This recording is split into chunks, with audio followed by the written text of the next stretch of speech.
Let's see which fast food fries are the best. Jollibee.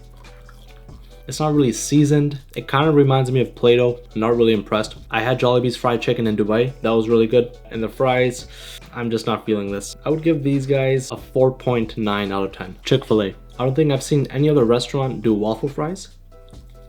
Strong potato flavor, but can you actually call these fries? I don't know if this is even in the same category. It has a bit of the skin on. I guess these would go good with fried chicken. 7.2 out of 10. Nandos. Okay, this actually looks like it has some spice on it and a bit of heat. Okay, there we go. Oh yeah. Yeah, this has a good masala mix on it. I think fries need some sort of seasoning or mix. Like, it can't be just salt. Nandos is definitely up there. I'm giving this 8.8 out of 10. Five Guys. Okay, now this was like $5 and it's in a small little container.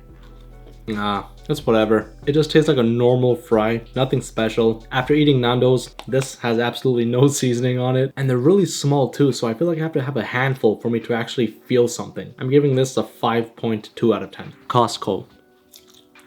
Okay, that's nice. It has like a bit of crunchy bits on the outside and it's actually seasoned nice. That's quite good. I'm giving this a 8.2 out of 10. Wingstop. All right, Wingstop gave me a whole bunch of fries and they also look quite seasoned.